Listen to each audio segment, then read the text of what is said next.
We hope to see you real soon at Lynn Layton Ford, right in the heart of Ford country, just a mile south of the Beltline in Decatur, or online anytime at lynnlaytonford.com. You've got to experience Toyotathon at Bill Penny Toyota. They've got the selection with over 700 new Toyotas to choose from. And they've got the extras with Bill Penny perks and a 10-year unlimited warranty. So get on over to Bill Penny Toyota today and experience Toyotathon.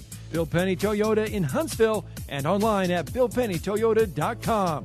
Bill Penny's Toyota 10-year unlimited warranty is valid through the 10th year of ownership. Valid on new vehicles only. See dealer for details. Hi, my name is Dan Aldridge. I'm here to let you know about the Aldridge Law Firm and the soon-to-be-announced Legal Town Center. I've been practicing law in Alabama since 1984, and I also practice in Tennessee. And I'm from North Alabama, and I'm here to represent you and take care of your legal needs. For many of us, hiring an attorney is not high on the priority list, and maybe a little scary, but it's something that we all need at some point. So by all means, do your homework. And if you need representation for car accident, wrongful death, medical malpractice, nursing home abuse, or estate planning, or any other matter, just give us a call at 256-534-3188. And you can email me at Dan, that is Dan at danaldridgelaw.com. Dan at danaldridgelaw.com. God bless America. No representation is made that the quality of legal services to be performed is greater than the quality of legal services. WZZN, Union Grove, Huntsville, Alabama. 97.7 ESPN, The Zone.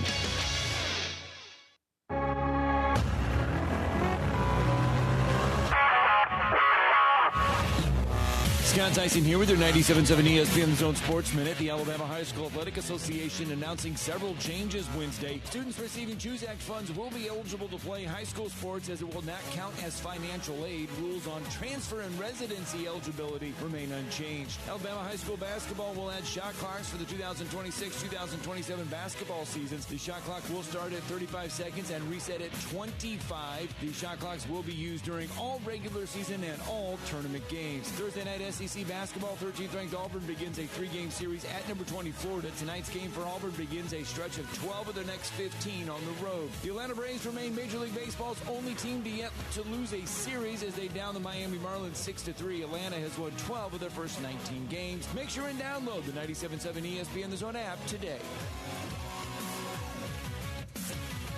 You need to be more like a dog. Like what you guys are doing. You've got your fingertip on the pulse of your listeners. You guys know what they're talking about. Be a dog. God bless the show. You are the Messiah. We need more dogs. This is the best show on radio. The big dog, Thom Abraham, is here with you. Hey, I see you. Hey, I see you, dog. So settle in and get your bark on. That's my dog. Now live, here he is, the big dog. Let's go, baby. Thom Abraham. How you doing? How you doing? How you doing? How you doing? How you doing? How you doing? How you doing? Look, I don't speak Spanish. I don't know how to say this, so I'm going to choose my words very carefully. I think you're a psycho. Do you know who I am? I mean, that guy sounds like El McPherson farting into Miles Davis' trumpet. I guess I'm on here. Am I on? Can somebody respond? Get off my lawn. I have to drag my Yankee ass out of here.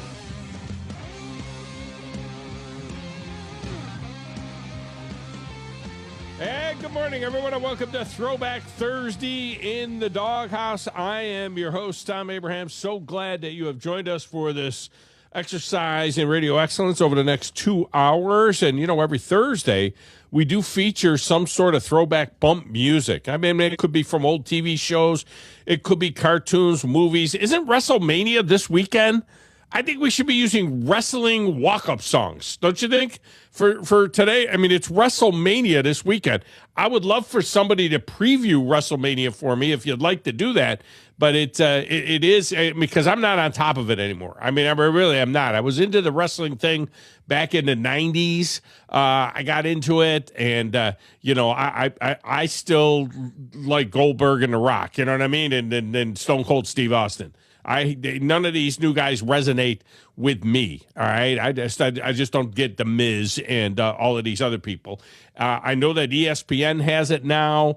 I think that ESPN, to be honest with you, I think at some particular point in time, they're gonna wish they didn't have it over there. We'll see. I mean, I know that it pulls a big audience and things like that, but I'm not sure that how comfortable ESPN is with it. I mean, they've had to have, these wrestlers on all of their programs and everything else. I don't know how they feel about doing that. Of course, Pat McAfee is always involved in the wrestling thing. He keeps saying he's not, and then he is again. So I don't know what's going on with that. But if you guys want to weigh in on it, tell me what's going to be going on this weekend, what the big deal is. I mean, do I need to get Joe Hunk or somebody to give us a preview of WrestleMania, this weekend? Is that something that I've got to do? I don't know. All right. But if it's something that you guys want, certainly I'll give it to you. There's no doubt about it. All right. One of the things, though, that we do have coming up, it is, and we're going to cover it in the next segment of the show, we're previewing Auburn's A-Day game, which will be an offense versus defense type of deal, with the defense getting points for turnovers and sacks and 3-and-outs. Alabama didn't do any of that. They did offense versus defense, but they didn't have anything where, the defense got 2 points for a sack or 4 points for an interception or any of that kind of stuff. They didn't do that necessarily, but they will be doing that in the Auburn A-Day game. Now, Alex Golish says that they're going to put on a show. He's hoping for a big crowd on Saturday. First year with a new head coach, a lot of times you get a big crowd. So he's hoping to have a big crowd. It's going to be a beautiful day down there on the plains, 80 degrees and clear. It's supposed to be a beautiful day. Justin Ferguson of the Auburn Observer will be in to help us break it down. What are we looking for? What should we be looking for? I've got an interesting note, too, about homegrown quarterbacks, which I want to get into with him as well. The homegrown quarterback has become a thing of the past, right, in college football for the most part. Alabama's had a little run of homegrown quarterbacks. I mean, they're still kind of growing their own. They were ahead of the curve a little bit back in the day when Jake Coker was there as a transfer from Florida State, but he didn't win the job right off the bat. Remember, Blake Sims, who was a homegrown guy, had that job. But Jalen Hurts was a homegrown, and by homegrown, I mean he's a guy that is recruited out of high school, signs out of high school, becomes a starter at that school, all right? So even though Jalen Hurts finished at Oklahoma, he was a homegrown guy for Alabama. He started 2 years for Alabama as a homegrown guy. Tua Tagovailoa then was a homegrown guy. Bryce Young was a homegrown guy. And Ty Simpson was a homegrown guy. Okay, so they've had this run of quarterbacks that were there. Jalen Milroe was a homegrown guy. So Alabama, on the one hand, has had a string of quarterbacks over the last, since Jake Coker. So what, in the last 12 years or so, they've had this string of quarterbacks that were homegrown guys. How many would that be in a row? Hurts and Tua and Bryce and Milroe and Simpson. So 5 in a row? Am I missing anybody? 5 in a row homegrown guys. Now, Keelan Russell may be the next homegrown guy. We'll see. Austin Mack would not be a homegrown guy if he ends up being the starting quarterback. The flip side of that is Auburn. The last time Auburn recruited a quarterback that became their starting quarterback? Would you believe 2002? Brandon Cox? Brandon Cox is the last time Auburn, we're talking over 20 years since Auburn brought a quarterback in and became their starting quarterback. And obviously that's not going to be the case this year. Is there one coming? Instead, now you might say Bo Nix. He did become a starter, and then he went and spent his last couple of years, at and so I guess Bo Nix may be in that Jalen Hurts kind of category. But man, it's crazy. As a programming note for you, by the way, Auburn fan, programming note, head coach Alex Golish is scheduled to join us next Wednesday during the show. We'll see. He does long press conferences. I don't know if we'll have enough time to get him in. He's scheduled for like 11:30 next Wednesday. We better get all our breaks out of the way because I understand that Alex Golish could be a little bit long-winded, which is good as opposed to, coaches that give you one-word answers. At the top of the 11 today, former NFL Executive of the Year, Jeff Diamond is back. Now just 1 week out from the NFL Draft, which is in Pittsburgh this year. We've gotten to check out Ty Simpson a bit more through that John Gruden QB class thing, which is airing on Barstool Sports. I love that thing. I wish Gruden was back in coaching. I wish he was back in mainstream broadcasting, if you don't consider, Barstool Sports mainstream broadcasting. But Gruden is great. He really is. I mean, is he paid his penance now? I mean, can he come back from saying some stupid stuff in emails 15 years ago? Can you get back in the mix? I don't know. Kalen DeBoer talked about the timing of Simpson coming out and how it was a great decision for Ty. More on that in a moment. The phone lines are open right now. Feel free to jump in and contribute. 256-576-4977. That number is good wherever and however you consume the show. We have a text window for you as well. We'll react to those on the air. 732-9TA-SHOW. 732-982-7469. And finally, you can watch the show as well. You'll find that on WZZN TV on the YouTube. You can also find it on the X feeds, on the Facebook feed. You can find it on my Twitter feed at Thom Abraham Show. It's good to be back in the Big Dog Production studio today. Loved being out at the game yesterday at Toyota Field.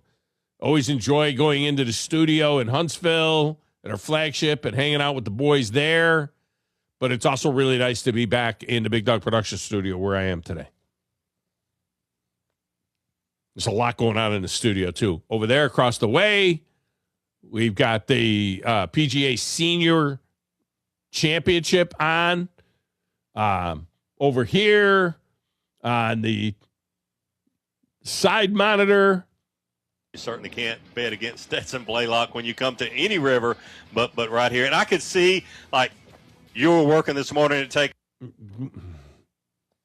another Bassmaster Elite Series event, which I'm not covering on location, but I kind of got to pay attention to it because I need to do a show about it next week. So that's on the side over here. A little distracted here today for the show. All right. My X feed, by the way, if you want to see the video feed, is at Thom Abraham Show, as I said. The Simpson deal is really kind of fascinating. The whole Ty Simpson going in the draft. The sense is that if he wanted to continue his college career, reports were that he could have made as much as, say, $6 million to go someplace like Tennessee. But that means that Alabama was ready to move on to the QB battle between Keelan Russell and Austin Mack? Is that what that means? Because didn't you get that feeling that Alabama wasn't exactly, busting a hump to keep him in Tuscaloosa? So he's good enough to go to the NFL as QB2 in the draft, but maybe would not have held the job in Tuscaloosa? So Simpson then declares his love for the Tide with the feeling that, he wasn't necessarily going to be welcome back into Tuscaloosa. He'd have to transfer someplace. He says that he has no desire to play for another school, and he decides to go to the NFL. But in reality, even if he came back, how good would he have to be? There were times when he was considered possibly QB1. Remember, in the middle of the season, he was unbelievable. And this Fernando Mendoza just came out of nowhere. Mendoza had a much more balanced team than Ty Simpson had. Ty Simpson, it was all about Ty Simpson. Running game was non-existent. It was, if Ty Simpson played well, they won. If Ty Simpson didn't play great, they didn't win. So, middle of the season, there was some thought that he could be QB1. But next year, think about it.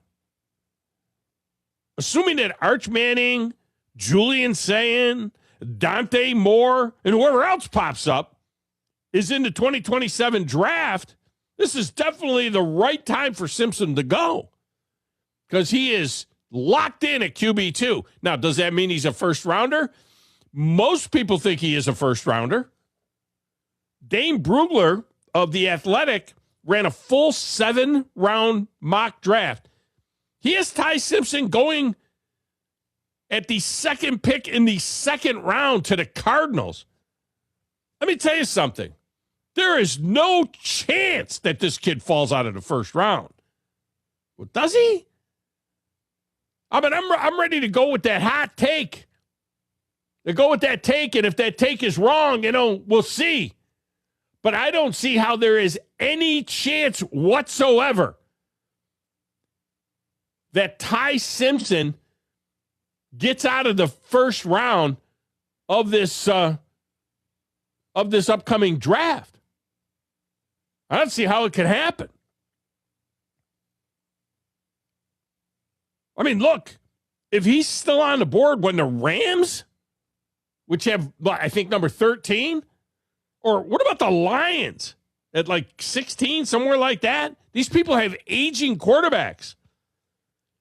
What a perfect place it would be for him to go to the Lions where he could sit for another year or two behind Jared Goff. The Steelers? How would the Steelers?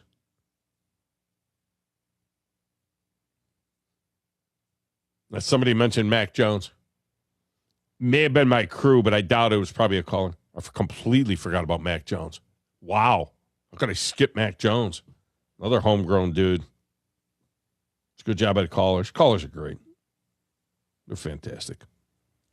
I don't see if teams like that, Rams, Lions, Steelers, I don't see how teams like that could pass on him if he's still on the board in the middle of the first round. It's more likely that somebody goes up to get him. I'm not saying that he wouldn't be overdrafted, but that's what happens. That's what happens. All right, back in Mission Control. Playing the Play Doesn't Matter to Stacks of Wax, answering the phones, keeping us on the air. The prodigy, the grasshopper, the one and the only John Michael. I'm the producer of this show. If I didn't step up, you're nowhere. I put this thing together on a spit and polish. I don't know how to say this, so I'm going to choose my words very carefully. I think you're a psycho. I have a sentimental weakness for my children, and I spoil them, as you can see. They talk when they should listen. Give me back my son! I don't like violence, Thom. I'm a businessman. I'm telling you, there's an embarrassing press conference in that kid's future. If you ain't first, you're last. Do you hear the grasshopper, which is at your feet? Old man, how is it that you hear these things? Young man, how is it that you do not? As quickly as you can, snatch the pebble from my hand. When you can take the pebble from my hand, it will be time for you to leave.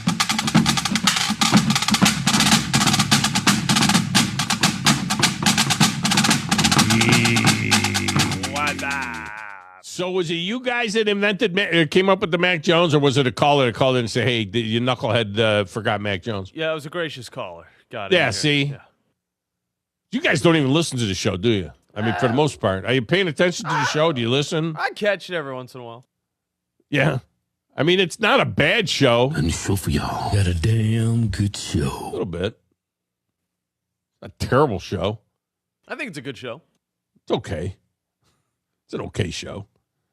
There's a lot. It's good to be back in the studio, though. I will say that. I don't doubt it. I bet it's a lot more cool, refreshing. But obviously doing than yesterday. Yeah, doing a game from a baseball field is always pretty cool. Doing the show. Yeah. Now that you mentioned that, I think maybe I should turn the air conditioner on. I will say this: I had something here I don't understand. Now, people that have listened to the show for more than a minute know the Big Dog Production Studio is a 100-year-old building, which is not insulated. All right. And it's not overly airtight. Yeah, all it had was servants' quarters. The insulation in it before was just newspapers. Newspaper on the walls. Yeah. From the 1913 and things like that. It's 115-year-old building. 116-year-old building. So it's a 116-year-old building that was the servants' quarters back, when my home was built, my antebellum home that was built. And so it's not. I mean, we did the best job we could do. And, tried to do what we could do. Did I insulate the? I don't even know if I don't even think I insulated the ceiling. It definitely doesn't have insulation in the wall, so it's not like it's airtight. Okay, it is what it is, but it's a beautiful space, and I really enjoy it. It's like a motel in Dirty Myrtle. But John, I had a fly explosion in here, and I don't know what happened. But I mean, when I say a fly explosion, I mean an explosion. Like I couldn't even count how they were all against the window, right? So you got behind me the green screen and the shade, and they were all behind the window, and all of a sudden I thought there were like a couple of flies in here, so I went and grabbed the fly swatter, and then it turned out when I put the shade up, there was like, it was gross. And it was like a fly explosion. So I went to the what do you call it, the co-op, and I was going to get fly paper. You know what I mean? You know the old fly paper? You pull the thing and it's like a fly paper. I'm like, is this the best way to get rid of flies? Oh, yeah. No. So the dude says to me at the co-op, he says, no, you need the Farm and Dairy CV880D Country Vet Fly this stuff. This is what he said I needed. Okay. Yeah, okay. So this is the stuff that I needed. He says that it kills them on contact. Kills and repels flies and mosquitoes, which carry the West Nile disease. Also kills the Asian beetle. Asian beetles. Small flying moths, gannets, fleas, lice, and cockroaches. So I don't have any of that. Best used for cattle operations, dairy farms, including milk house, milk parlor, loafing sheds. It's like the control room is a loafing shed. And holding lot, hog operations, kennels, barns, stables, livestock premises, on farm animals, milk rooms, and poultry houses. They pay for all that? They pay for all that advertising? No. But I'll tell you what. Why did you guys zoom in at me like that? It's a little too close. That's a little too close for comfort there. But anyway, there it is. So anyway, it doesn't say anything about using this in radio studios. All right, it didn't say about using it in radio studios. So I sprayed the window where there were like all these flies, and they immediately dropped dead. I had to get the vacuum out of the house. I have vacuum now. So not only did they drop dead, other flies that have showed up since then, they touched this stuff and they dropped dead. This stuff here is unbelievable. That's crazy. Have you ever watched? Have you ever watched the Amityville Horror? No, no. The I don't OG. like horror movies. Well, a lot of people would probably understand this when I say it, but the scene with the pastor and there's flies all over his window, and it's like terrifying. Oh, he could have used it. First thing I thought about. Kind of looked like you too. Do not spray on sick animals. Do not spray directly toward an animal's eyes. Do not treat dogs or cats. Dairy cattle. This is what they spray cows with, apparently, to get the flies off the cow. And it is unbelievable. So anyway, I don't think that it's something that you really want to use around your house very much, but it did a great job on the flies in the studio, and I'm keeping it in here because there was like another batch of flies. So there must have been like a hatch somewhere up in the window is pretty tight. I checked the window; it's latched and everything else. It's the guy told me don't go in there for a little while, so I sprayed and then I left for an hour and came back. We're in good shape. All right, we're gonna get a break. We're gonna come back. Justin Ferguson's going to join us next from the Auburn Observer. He's going to be on the phone, boys, not video. He's on the phone because he's on the road. So Ferg will join us next right here on the Thom Abraham Show.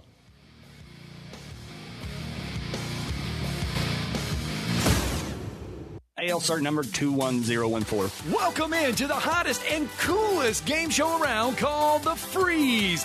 Today's contestant, Bob. Bob, can you tell me the heating and air business that provides free service with repair? Is it Talent Heating and Air Conditioning? Can you tell me which heating and air business provides free second opinions? Talent Heating and Air Conditioning. You are our grand prize winner. You have won a visit from the #1 heating and air business in the Tennessee Valley. Talent Heating and Air Conditioning? That's right.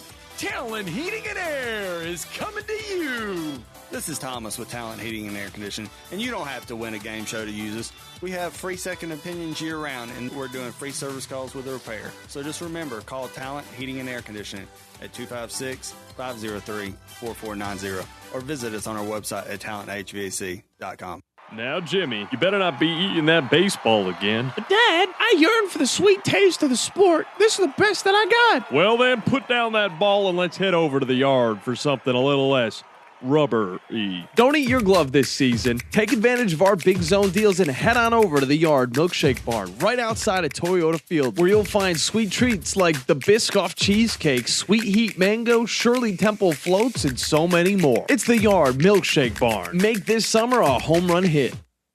At Kern Electrical, we're more than just a Generac generator dealer. We're your partners in ensuring your home or business never loses power, especially when it matters most. Call 256-880-1880 today or visit gensuperstore.com for reliable power solutions that work when you need them most. Most current way to keep your power on.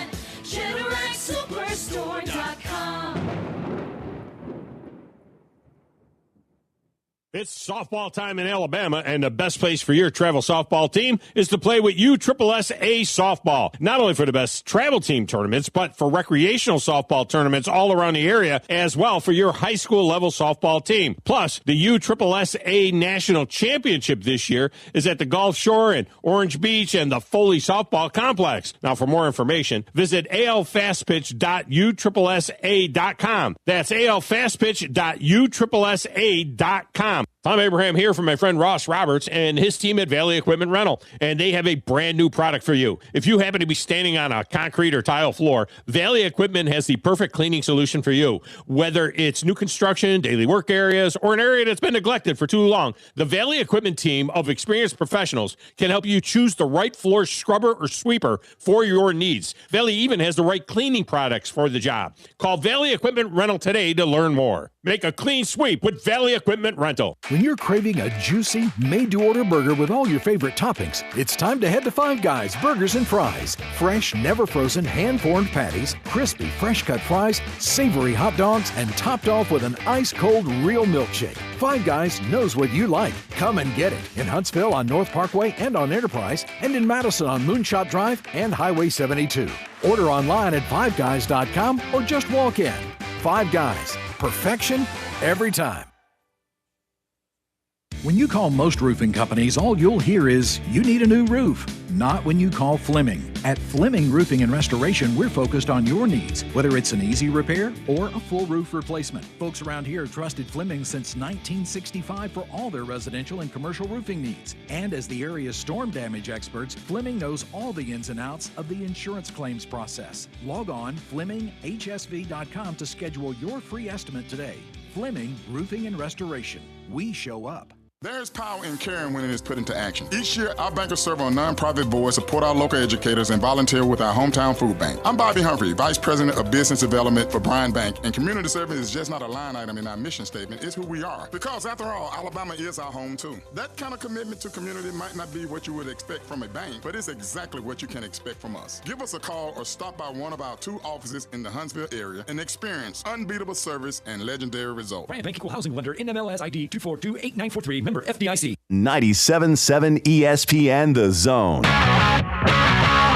Thom Abraham here for my longtime friend Mike Owen of Owen Home Appliance. You know, Mike has over 25 years experience in the appliance industry, and since 2017, Owen Home Appliance has served customers in the Tennessee Valley with a focus on quality products, affordable prices, and excellent customer service. Owen Home Appliance prides themselves on community involvement as well, sponsoring local teams and events while making sure that you get the right appliance at the right price. Visit their highly interactive showroom in Lacey Springs, just 8 miles south of the river on 231.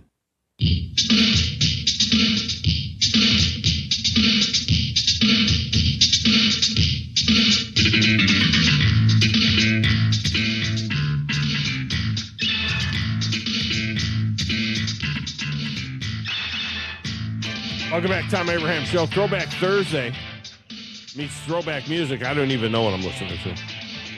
Man, you're not cultured when it comes to this wrestling stuff, are you? All right, whose theme is this? I'd like to hear if any of the callers are going to be able to guess, but since we have Justin here in a second, this is Brutus the Barber Beefcake. That's Brutus the Barber Beef. That's my era. That's Brutus the Barber Beefcake's entry song. Let me tell you something. If you get this through this show without using Goldberg's entry, which is the greatest entry music in the history of professional wrestling, I personally will reach through the screen, grab you by the neck, and put a chokehold on you. I'll choke slam you. Okay. All right. If Goldberg doesn't get in, you better get Goldberg in on this deal. Okay. So I'm just saying, it is WrestleMania this weekend. I wonder if Ferg pays attention to that stuff at all. He joins us now on the Neighbors Wealth Management hotline. Justin Ferguson, Auburn Observer. I don't know if he's a wrestling observer as well. He may be. His good buddy Joe Hunk is a big time wrestling guy. Ferg, welcome in. How are you? I'm doing all right, and yeah, I'm a decent sized wrestling fan. People who may not know if they follow me on Twitter, my picture is of a wrestler that is not of me. So I would say I'm pretty far in it. Yeah. Okay. All right. So you're into it. See, I'm old school. I gave it up after Goldberg, Rock, Steve Austin, that group, and then I kind of faded away from it, and I haven't been as much locked into it.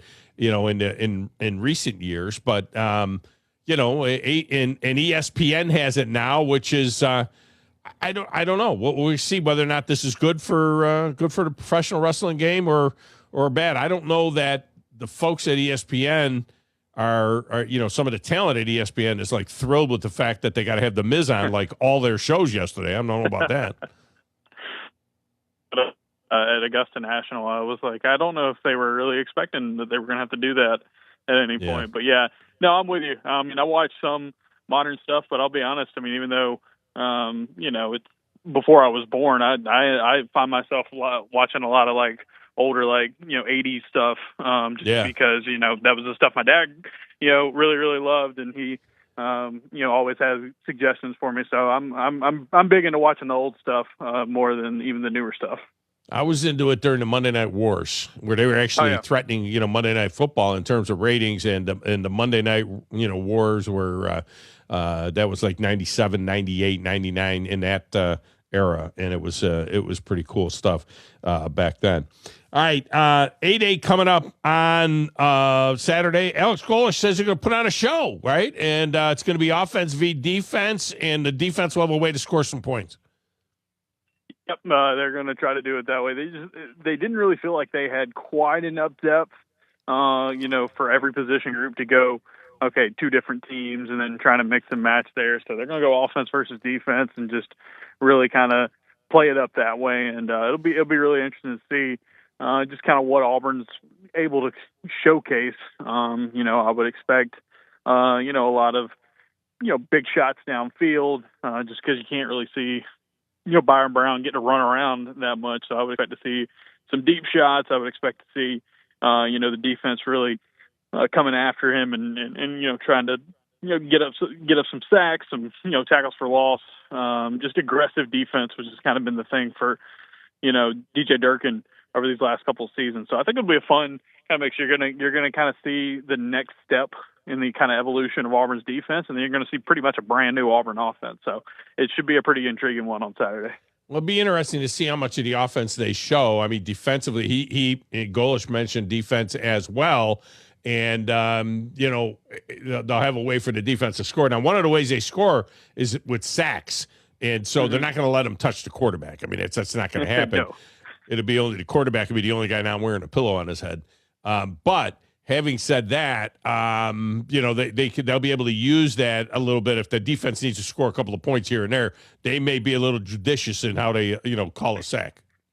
Yeah, might get kind of the tight whistle, or how quick they bring it down. Yeah, and that's something Golesh has talked about. Like, he has this really big desire, obviously, to have Byron Brown be a very key point of this running offense. He was one of the best running, quarterbacks in the country, if not one of the best rushing weapons, period, last season. That's going to be such a huge part of their offense this season, but you don't want to show that, in April, right? You don't want to risk anybody getting hurt or anything like that. So it's going to be really interesting, because I think this spring you've got year 4 here of, Byron Brown being in this offense with this coaching staff.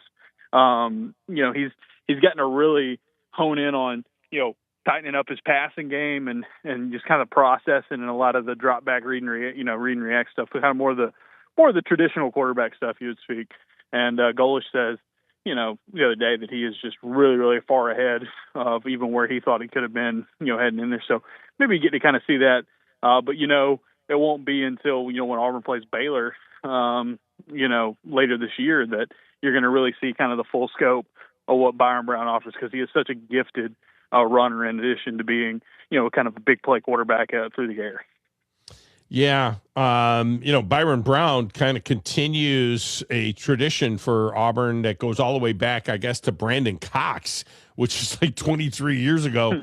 The last time they grew a quarterback that they snagged out of high school, and he'd spent his entire career and started and so on for Auburn. It's been a minute. Do you think there's a guy? I mean, you had to do what you got to do with Byron Brown. There's no doubt. I think he's only got the 1 year of eligibility left. Do they have a guy in the mix, do you think, here that is going to break this run of quarterbacks that have not been homegrown?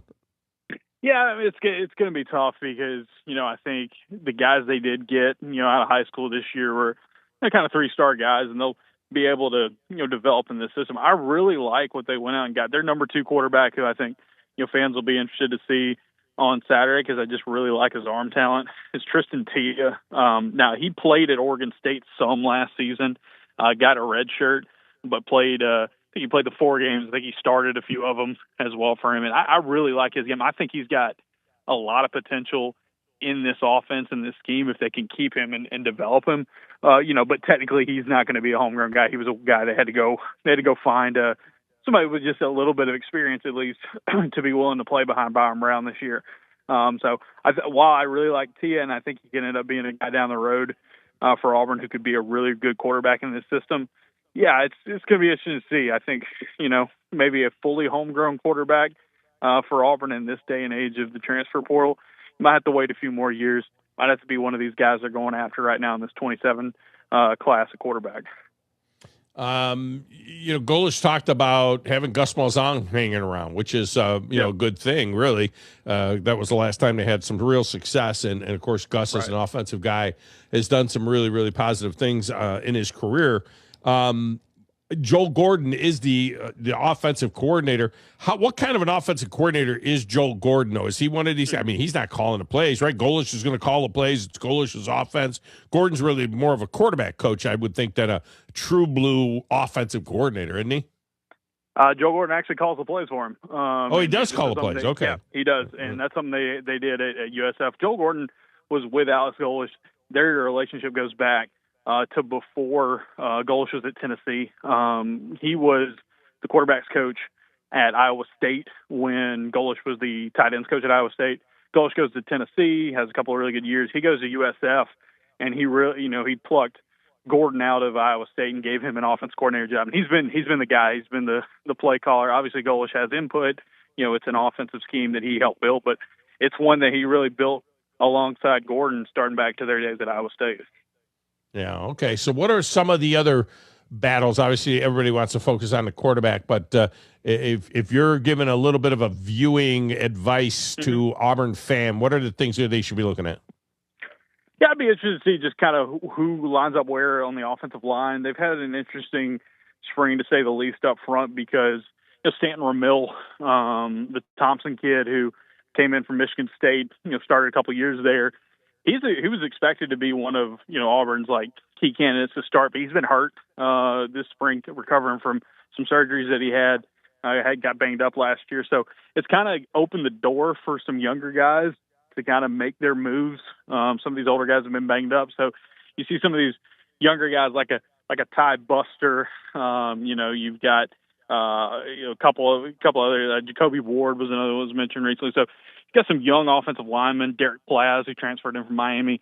Guys that I think are going to be in the mix to potentially crack the 2 deep or even start, just because they have that opening. So I'll be interested to see who lines up with who, what that looks like, on the offensive line. Maybe the other position to look at, running back's going to be interesting because they have 4 guys at running back this year who were like RB1s for an FBS team last season. Jeremiah Cobb was at Auburn, Bryson Washington at Baylor, Nakai Davenport was at USF with Golish, and then Tay Meadows from Troy. And then they've got 2 younger running backs in Omar Madison and Alvin Henderson that stayed and have had pretty good springs themselves. So how they divide up the running backs, who gets the touches and where, I think is going to be very, very interesting because Golish has made it very clear they want to be able to run the ball a good bit with this group, even though they play that fast-paced offense, throw it deep and all that. On the defensive side, maybe the biggest question mark I have, or maybe the most interesting thing I can see, the defensive front. They just have a lot of names that, you can get to sort out.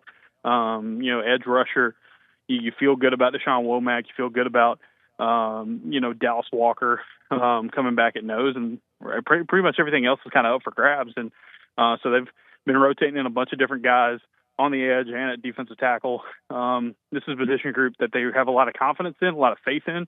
But who is going to kind of separate themselves is going to be interesting to see on Saturday.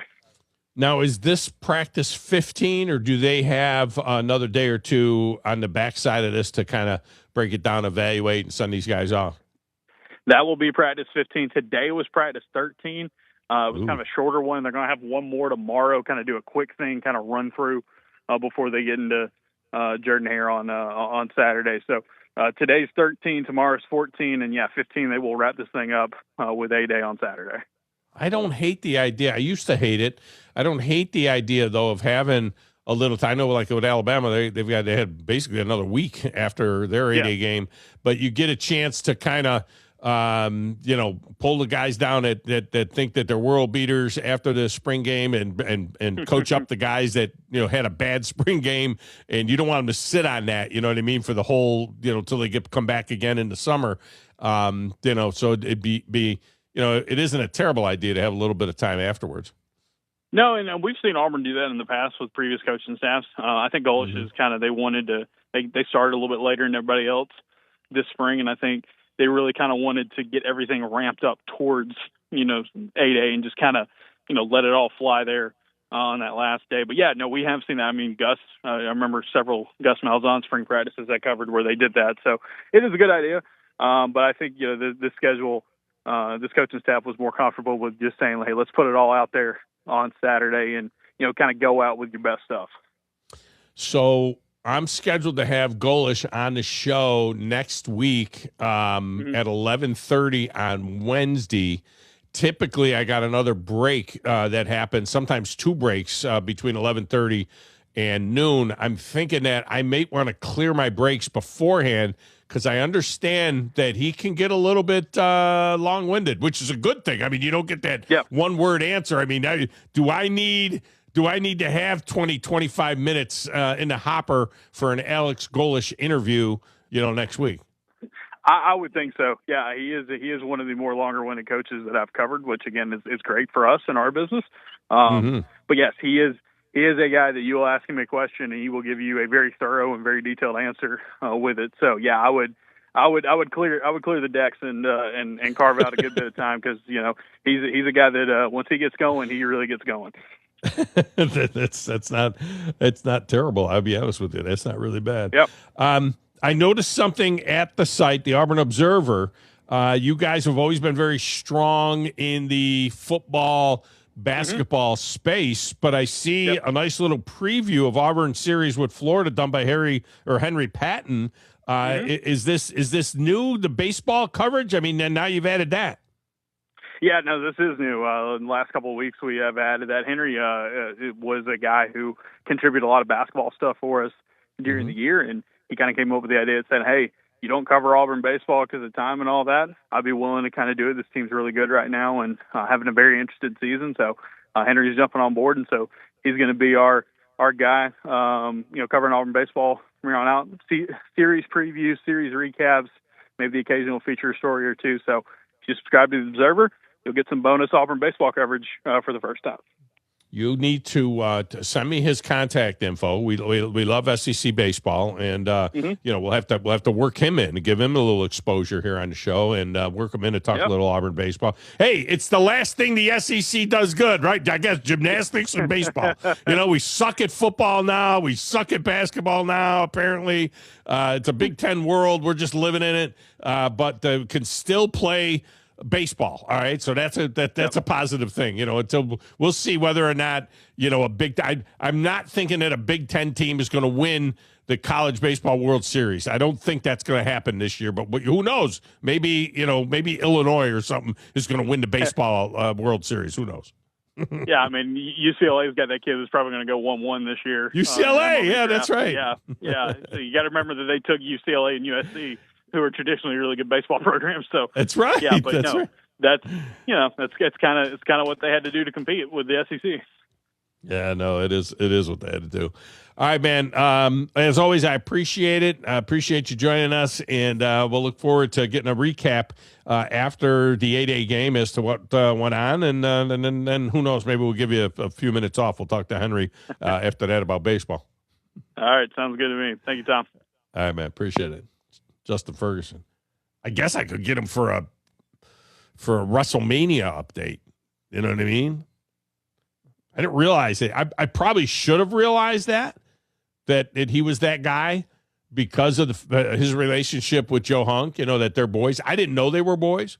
They used to come on the show. He used to come on the show long before Joe Hunk had come back here. But, Joe worked down in Montgomery, and these guys, it turned out that their wives are really good friends or something. I don't know. Something like that. All right. We have a new fly in the studio. One fly that I can tell in the studio. It's a pretty good size one, too. So we're going to take a break. I'm going to hunt the fly with my heavy-duty, super-duper barn fly spray. I hope it's not bad for humans. You know what I mean? I'm in a relatively small space in the studio. I don't know if I want to be spraying this stuff around too much and breathing it in. But I got one that needs to go. We'll see if we can't get him knocked out. It's the Thom Abraham Show. Get on the phone, 256-576-4977. We'll take your calls next, right here on the Thom Abraham Show.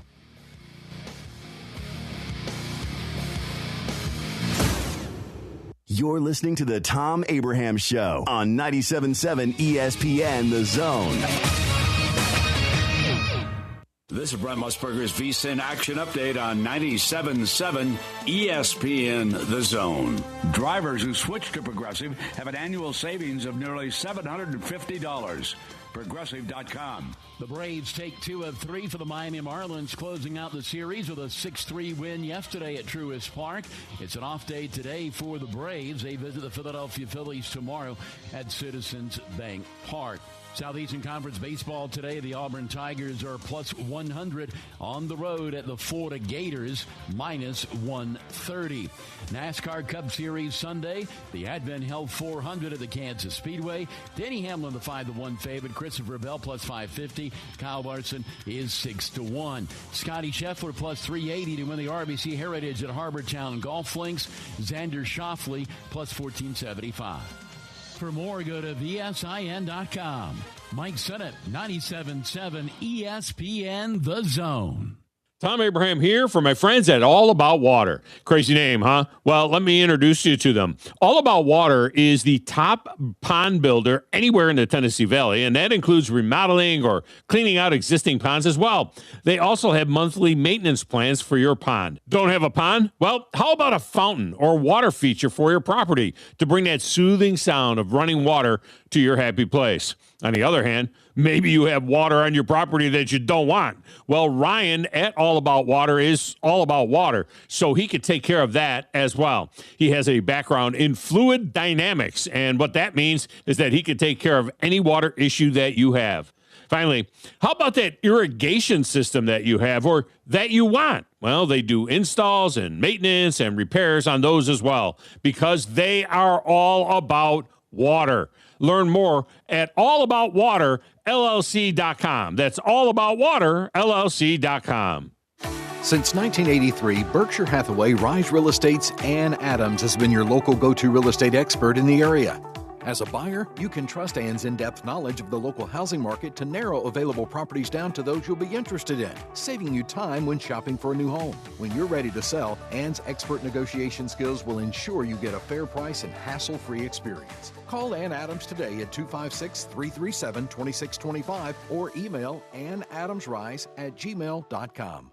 It's softball time in Alabama, and the best place for your travel softball team is to play with USSSA Softball. Not only for the best travel team tournaments, but for recreational softball tournaments all around the area, as well for your high school level softball team. Plus, the USSSA National Championship this year is at the Gulf Shore and Orange Beach and the Foley Softball Complex. Now, for more information, visit alfastpitch.uSSSA.com. That's alfastpitch.uSSSA.com.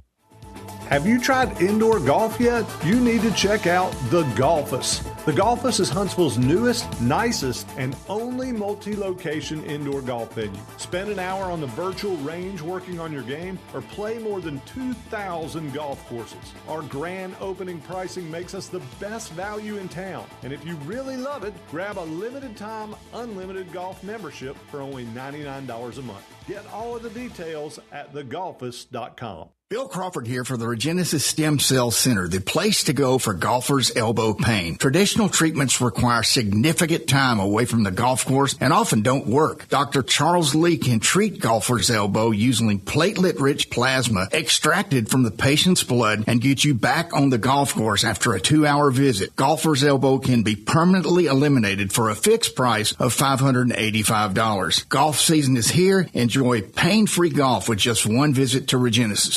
Your Fox 54 weather. I'm Chief Meteorologist Jordan Dressman. A partly sunny sky this afternoon. Temperatures climbing into the lower 80s, dropping into the low 60s as we head into the overnight. There is a small opportunity for rain this afternoon, but I think most of us are probably going to end up staying dry. A mostly sunny sky for your Friday. Temperatures climbing into the mid and upper 80s. We are going to stay dry, dropping into the mid 60s as we head into the overnight early Saturday morning. Your Fox 54 weather, only on 97.7 ESPN The Zone. This segment of the Thom Abraham Show is brought to you by USSSA Softball. If you're looking for a great tournament to put your team in, your high school level softball team in, you need to check out alfastpitch.uSSSA.com and find out where the best tournaments are. Anywhere throughout North Alabama, they've got great tournaments. Go ahead and check it out. alfastpitch.uSSSA.com. That's alfastpitch.uSSSA.com.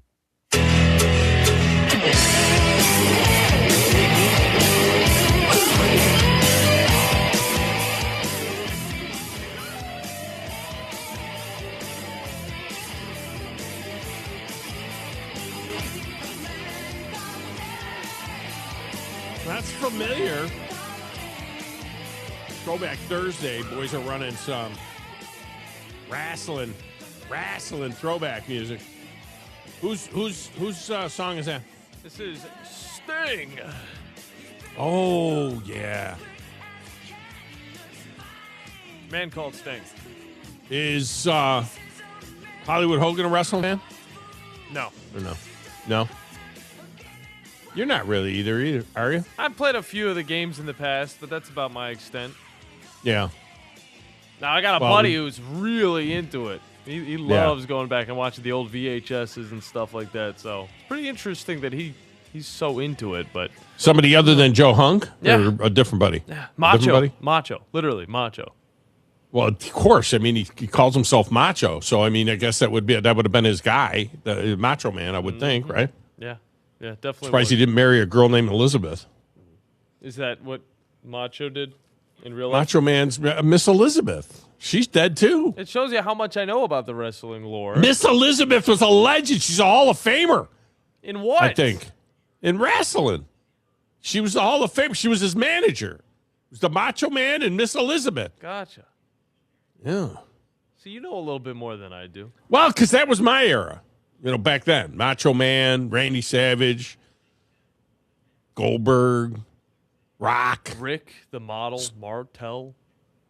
Not as much. And then I had a time before that with wonderful, like Mr. Wonderful Paul Orndorff, Ric Flair, Jimmy Superfly Snuka, turned out to be a bad dude, Bruno Sammartino. So I had a time that I was into it in like the late 70s, early 80s, something like that when I was younger. And I came back to it around 97, 98. I had some guys on. I had my first producer, my very first producer of the Thom Abraham Show in 1998 was a huge wrestling fan, did a wrestling show, and he had connections with Vince McMahon and some of the wrestlers and stuff. We called him Downtown Tony Brown. Actually, I nicknamed him Downtown Tony Brown. And he had this great big wrestling voice. He would come on and he would do segments about the wrestling and whenever there was wrestling. So we did a wrestling segment every week on the show. I mean, I've had The Rock on the show.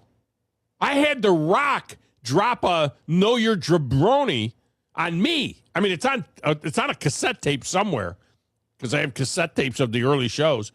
But I had The Rock drop a, Know Your Jabroni or Know Your Roll Jabroni or something like that, whatever it was, his tagline. Know your role and shut your mouth, jabroni. Yes, he told me that. It's pretty good.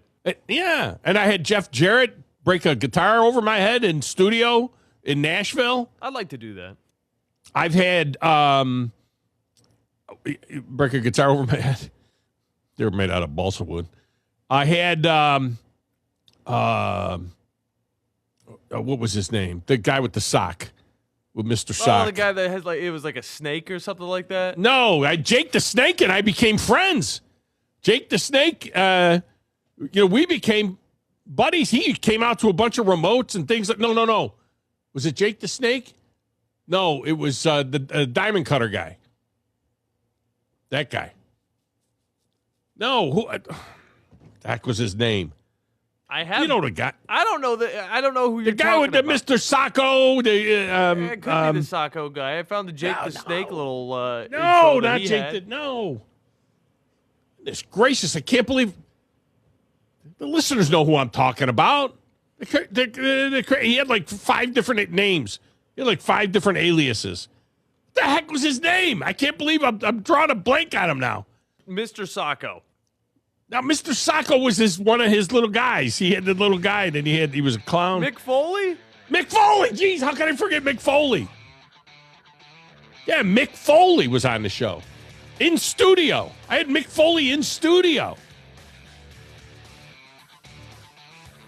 I've had these brushes with the wrestling. I had Gorilla Monsoon on the show shortly before he died. He's actually from Rochester, New York. Gorilla Monsoon was a famous, he was a great wrestler and then a famous broadcaster as well.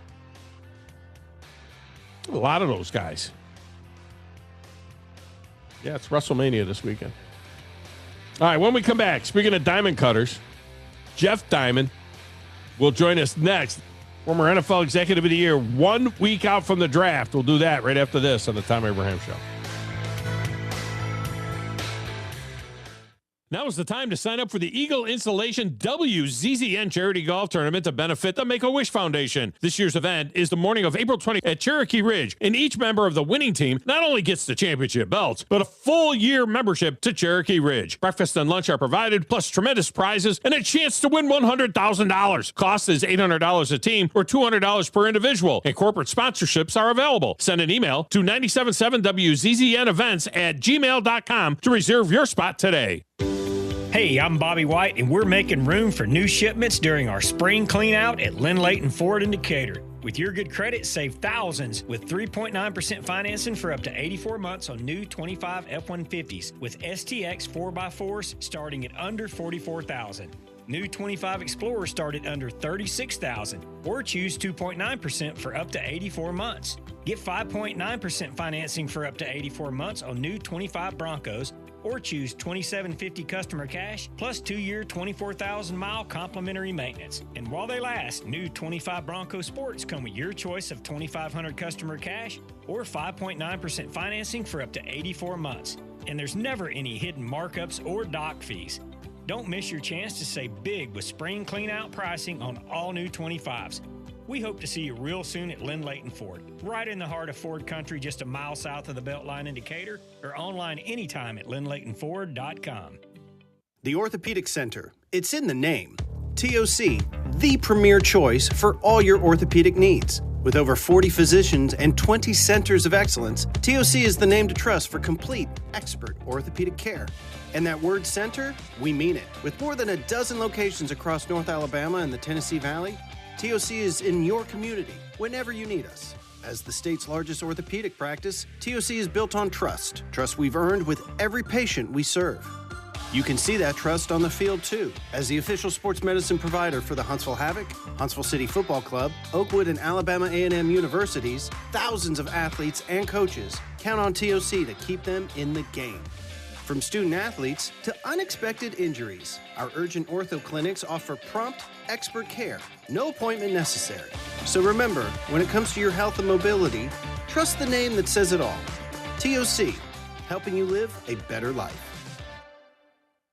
Normally, when you call a roofing company, all you hear is, you need a new roof. Not when you call Fleming Roofing and Restoration. Since 1965, the folks at Fleming have been focused on what you need, whether it's an easy repair or a full roof replacement, commercial or residential. And when it comes to storm damage, you want Fleming on your side. They know all the ins and outs of insurance claims and will guide you through the entire process. Log on FlemingHSV.com and book your free estimate today. Fleming Roofing and Restoration. We show up. WZZN, Union Grove, Huntsville, Alabama. 97.7 ESPN, The Zone.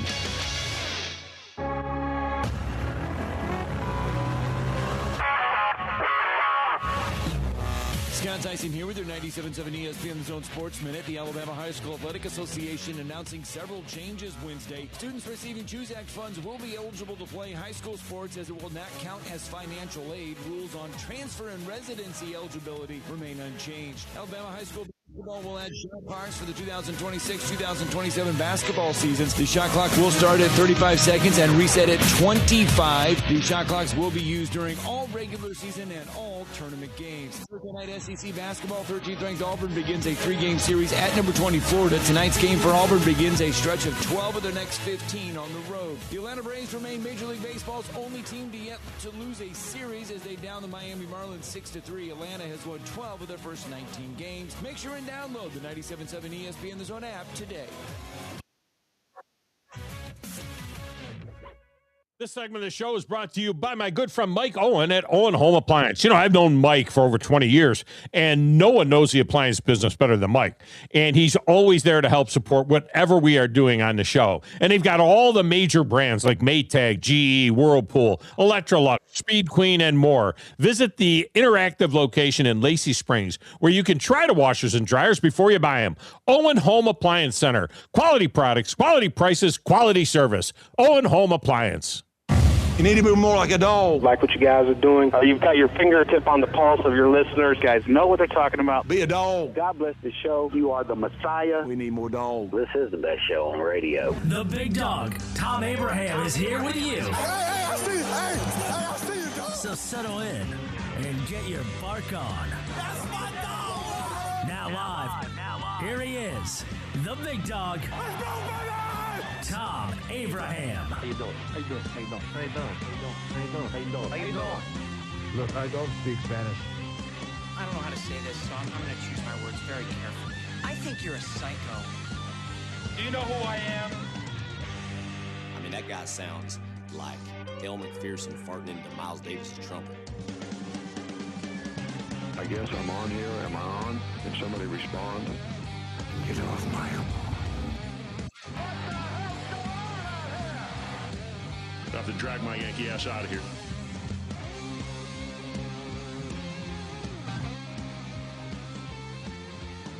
And welcome in on a Throwback Thursday in the Doghouse. Every Thursday, we feature some sort of throwback bump music. And today, we're kind of leaning into the wrestling walk-up songs because of the fact that it is this weekend is the WrestleMania thing, a 2-day event, WrestleMania this week. And I think it's in Vegas, maybe, is where it's at. I don't know. It's not on my schedule to watch, but it is WrestleMania. It is a big deal. I know that. And so we're using it. And I've talked about the fact that I was into it in the past.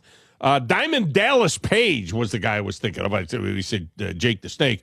It was Diamond Dallas Page, and he had come in studio a couple of times on my show in Nashville, and then we became buddies. He came out to a couple of remotes as well. He was out at Losers 2 with me in Spring Hill one time as well. And he was also the inspiration for the Diamond Cutter nickname that I laid on Jeff Diamond, who did the radio side by each with me for a number of years when I first got to Nashville as well. He's the former NFL Executive of the Year. He is also the former president of the Titans. And as we welcome in a new audience that is listening in Nashville on Nashville Sports Radio and in Murfreesboro as well on WNSR, of course, our friends at 97.7 ESPN The Zone, our home station in Huntsville, and ESPN Winchester, WCDT in Winchester, all tuning in.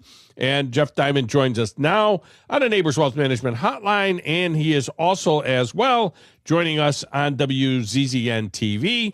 Jeff, welcome into the show. How are you, man?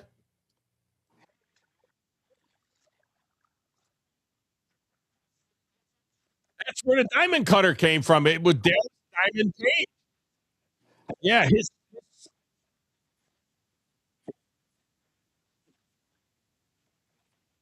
yeah, but it didn't work with your name. You know what I mean? That was I wanted to go with the Diamond Cutter because of the Diamond Cutter. That was his finishing move in the '90s. That was one of the most famous finishing moves. Was the Diamond Cutter from Dallas Diamond Page. So that's where all of that came from. Oh yeah. Right, back in the day, and when we were young, guys like Gorilla Monsoon and Bruno San Martino, and all of those kind of guys in the Saturday morning wrestling shows. I always remember it out of Atlanta too. Saturday morning, I've been with Paul Orndorff and Ric Flair, and all of those guys as well out at a little studio in Atlanta.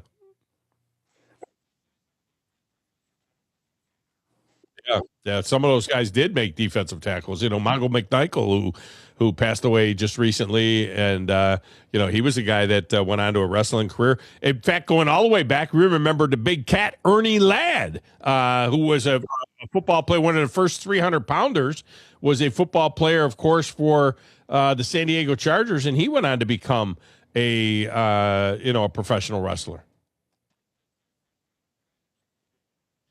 Oh, there were a number of guys that tried it, you know what I mean? Trying it and being successful at it, I think were a little bit two different things. Jeff Diamond with us here. We are T-minus 1 week out now from the NFL draft. I'm lamenting the fact that Fernando Mendoza will not be there. I don't think that that's a great deal, that Fernando Mendoza is not going to be at the draft. He's, of course, the Heisman Trophy winner. He's going to be the number 1 pick overall. And, I think that that's a responsibility. I get that his mom has the MS and so on. She does travel, though, some. I think it's unfortunate that he's not going to be there.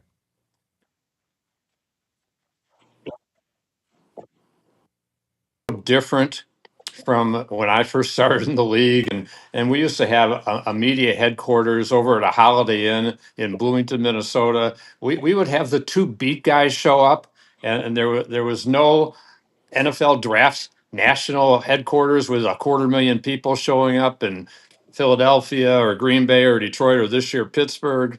It was so different back then that we had whatever 17 rounds, and Bud Grant would show up after we picked about 3 guys, and maybe a TV station or two would show up. And now the media headquarters are huge, the fan headquarters and stadiums, and then of course at the national show in Pittsburgh. And yeah, I think there is a certain responsibility, so to speak. And I understand that they want to be with their families, but the league will bring in their families. So I think there's a certain responsibility for that number 1 pick. I understand a guy like Ty Simpson maybe doesn't want to be the next Aaron Rodgers and see himself fall in the first round and have the cameras on him as he's sulking in the green room.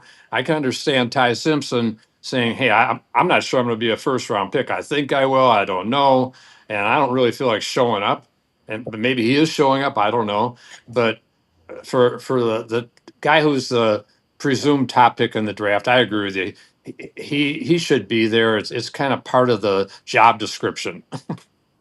Yeah, and Mendoza also didn't do the John Gruden QB class deal, which Simpson did do, and a number of quarterbacks did do. And, Gruden does a great job with it. I know that he got himself jammed up. I understand all of that, but he's very entertaining. He's very knowledgeable, and you really kind of learn a lot. I mean, it's streaming now on Barstool Sports, and it used to be an ESPN thing back when he was doing Monday Night Football. But it's really kind of fascinating to see these guys in that element. And I got to say, and then he puts them through their paces out on the field, too. Simpson was pretty impressive. He's an impressive young man, one way or the other. I don't know how it's going to work out for him ultimately. I do not agree with Dane Brugger of the Athletic, who has him going at the top of the second round to the Cardinals. I don't see any way possible that he falls out of the first round. It is in this deal. But he certainly is an impressive young man. Yeah, he definitely is. And I think that there's a decent chance that the Steelers might grab him at whatever, number 20 or so. They're still waiting on Aaron Rodgers, of course. And what is the effect of the Kenny Pickett pick a couple of years ago with the Steelers? But who else is looking for a first-round quarterback at this point?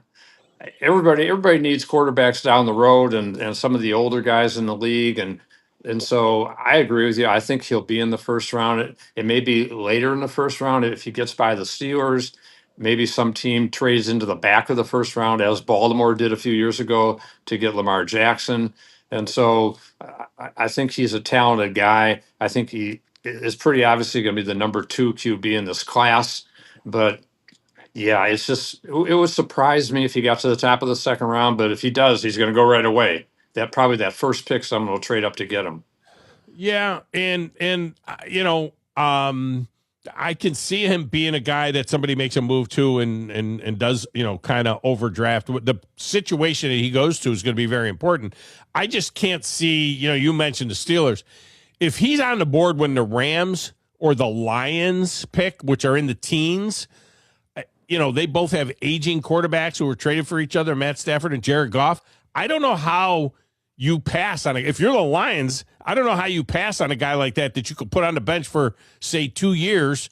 And you mentioned the Aaron Rodgers effect, and maybe be ready to go in a couple of years after sitting behind a guy like Jared Goff or Matt Stafford in L.A. And, it would make a lot of sense. I don't know how those kind of teams would pass on this guy. Yeah, I think part of the problem for him, obviously, is the lack of college starts, and that can factor in. You get the Mitch Trubisky factor when a guy just hasn't played that much. But even still, he's a talented guy.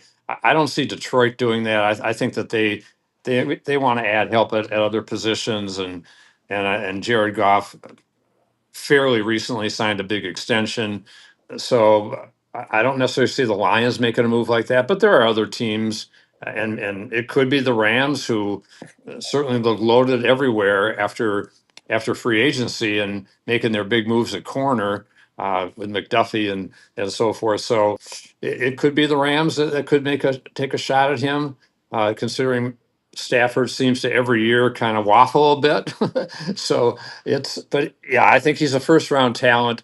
But again, there's always that concern when a guy hasn't played a lot in college. Yeah, and it'll be interesting to see. This is that time of year where you get down to this last week, and the old saying is that can you tell that a GM is lying before the draft? His lips are moving, and basically, where we're at with that right now. I mean, even the Titans. There's talk about the Titans who sit in that 4 hole. They're willing to make moves, and we'll see whether or not they move down and pick up an additional pick in the first round, possibly. And because they're going to want defense, and there's a decent amount of defense that is there. Having said that, boy, I wouldn't mind seeing them put Jeremiah Love in that backfield, next to Cam Ward. That would not be a bad plan as well for them. Yeah, I think that's again one of the huge differences in the draft today compared to back in the day. We had maybe one mock draft, maybe Kuiper. That was about it. And now there are 800 mock drafts, and certainly a lot of people are mocking Jeremiah Love to the Titans, which I think would be a pretty good pick for them to get an explosive running back like Jeremiah Love and just have that running game for Cam Ward. I think that would be certainly a nice addition for them. And I don't see Jeremiah Love falling out of the top 5. People downplay running backs from time to time, but even still, the past couple of years we've seen even greater production from running backs and how important they are. Guys like Barkley and Kenneth Walker, the guys who have been instrumental in Super Bowl victories. Yeah, especially if it's a guy that does multiple things. If he's a guy like Jeremiah Love is a guy that can catch the ball, he's an out of the backfield kind of guy. I mean, you look at those guys.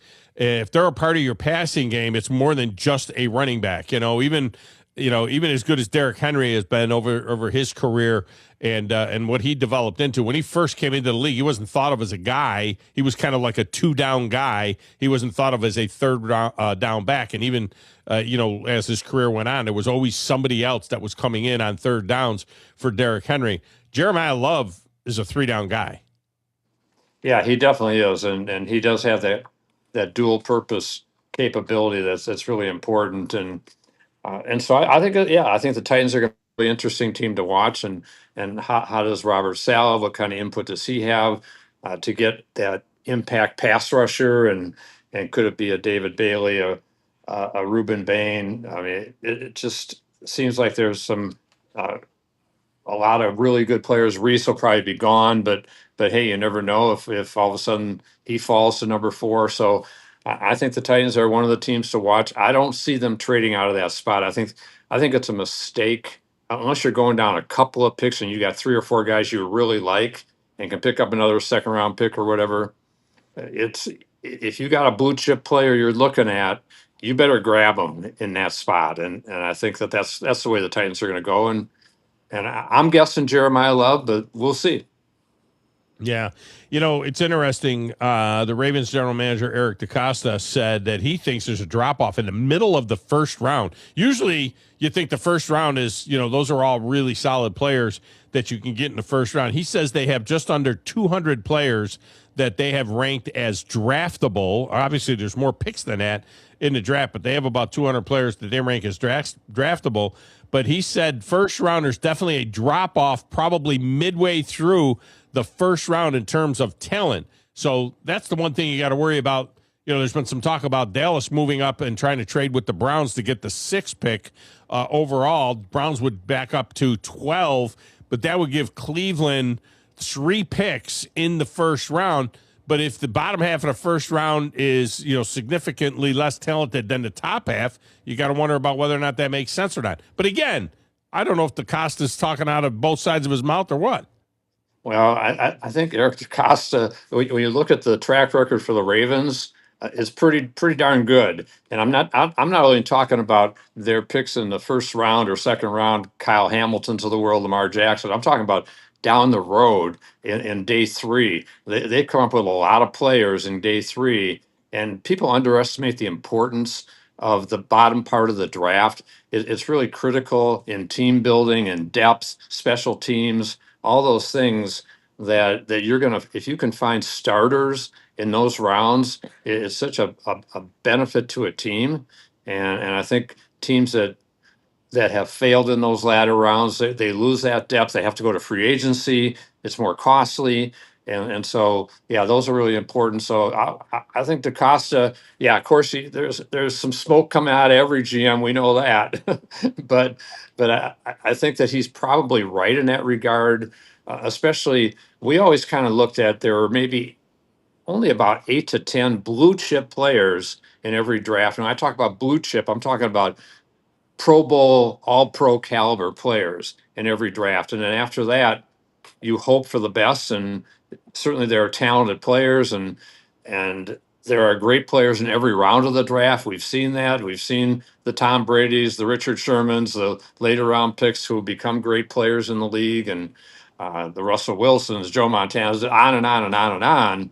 But it's still for the surefire blue chip guys, there aren't that many, which is why, again, I would not advocate for anybody to trade out of the top 10. Yeah, there is always so much attention on the first round, but you look at rosters, to your point, 3 through 6. I mean, you build your team 3 through 6. I mean, most guys on a team, most of the starters on a team were 3 through 6 round guys. And so that's where you really got to, where you're really hoping to stock up some talent. Yeah, and I always love those guys too, from the standpoint they don't necessarily come in with the hoopla and maybe some of the attitudes of the first round picks. These are guys that are trying to prove themselves, trying to make the roster. Even once you get, I mean, third rounders are pretty much guaranteed, but you get to 6th, 7th rounders, they're just trying to make a team or undrafted. I love undrafted players, and there are going to be a lot of undrafted players that make teams every year. Most teams have 3 or 4 undrafted guys now that are making it. And those are minimum salary players that teams love to have under contract for 3 years. And I always go back to my favorite draft of all time around 1990, when after the draft, I signed John Randall for $5,000 for a signing bonus as an undrafted player out of Texas A&M Kingsville. and he weighed 240 pounds when teams were working him out. Well, we signed him for five grand, and by the time he showed up in training camp, he did pumping iron and lifting weights and working out, and weighed 270. He ended up in the Pro Football Hall of Fame, by the way. Yeah, and back then I think it had 12 rounds, right? There was 17, then it was 12. Yeah. Now it's 7. So, with just 7 rounds, there's a lot of talent left out there for free agency. Yeah, and really when you factor in the compensatory picks, it's more like 8 rounds in terms of numbers. But you're right. There are a ton of undrafted priority free agents, as we call them. And in our agent firm, we're extremely busy right after the draft, and really in the 7th round, when teams start calling and say, hey, we like your guy. We'd like to sign him as a priority free agent. So a lot of that is going on too, that people underplay that element of the draft. Yeah, Jeff Diamond with us here. All right, we are we continue to steamroll towards the end of the contract for the officials. They're a lot more prepared. Everybody's calling it Fail Mary 2 and all of this other kind of stuff, but these guys are being onboarded now. Other officials, they're in training, and I think all of this is positioning. I would be stunned if there isn't a deal done before the end of May, before their contract runs out.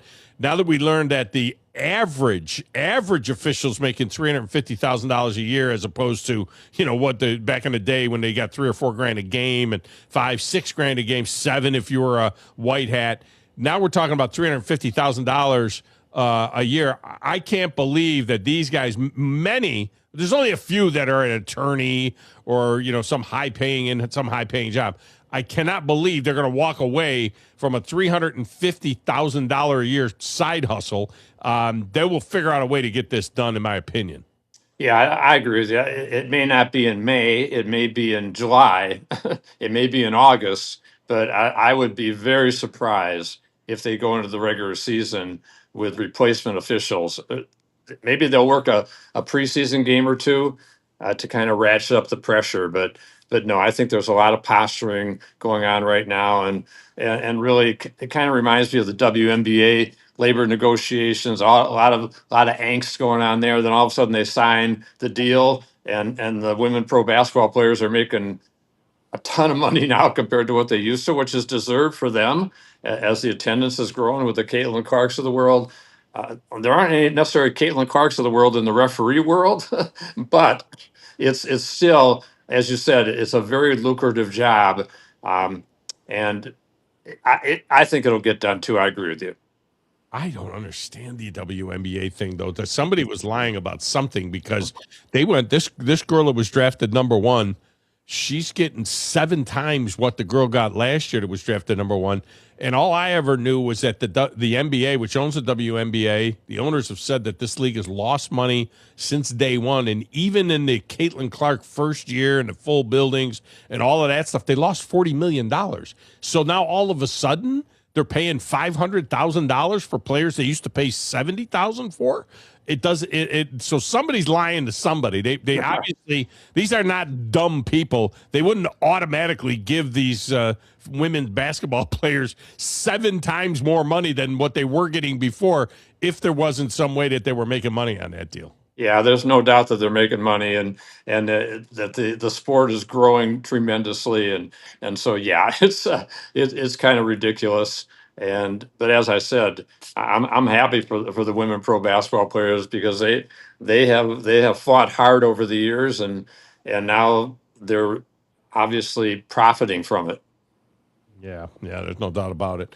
All right, who is losing money is Live Golf. It looks like that thing's coming to an end, maybe. I mean, not this season. They said they're going to make it through the end of the season, but without that crazy, stupid money that they had from the, that investment group from the Saudi Arabians, the Public Investment Fund of Saudi Arabia, if they are, in fact, pulling their funding, this is going to be very interesting for golf fans like us, Jeff, as to what's going to happen predominantly with Bryson DeChambeau and John Rahm, because those are the 2 needle movers that are left over there. There are other good players there, but the needle movers are DeChambeau and Rahm, and it'll be interesting to see how they are folded back into the PGA Tour, because they're going to want them back. They're just going to have to pay a price somehow similar to what Brooks Koepka did.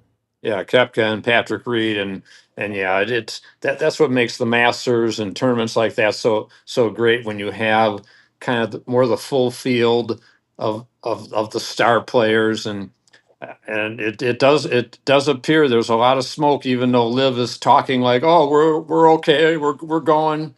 It seems like it's the beginning of the end, perhaps. Yeah. And as you said, a lot of these players will be coming back, but they're gonna have to pay their freight to get back there for sure. But I hope it happens, and I think it will eventually. Yeah, they're funded through the end of the year. That's why they say they'll make it to the end of the year. But after that, it's going to be silly. They can't keep it going. All right, man. Appreciate you as always. Great stuff. Jeff Diamond has been our guest. He'll join us next week on day 1 of the draft. That'll be fascinating as well. Jeff, we appreciate you. Hey, thanks, Tom. Have a great week, and look forward to draft week. All right, man. Appreciate you too. Thank you. All right, Jeff Diamond. Good job by him. All right, we're going to get the phone lines open. You want to jump on board, you can do it. But just slip a little baseball in there as well. The Braves with another win last night to take the series against the Marlins. They're the only team in baseball that has won all their series so far. They'll take a 12-7 record now on the road for an early 3-game lead in the East. They'll take that to Philadelphia, where the Phillies are struggling. They're under 500. This would be a great time to kick a team while they're down. You know what I mean? If they can take 2 out of 3 from the Phillies, that would be a really cool thing as well. Anyway, we'll open up the phone lines. Anything we've talked about so far, 256-576-4977, or anything you want to talk about is good as well right here on the Thom Abraham Show.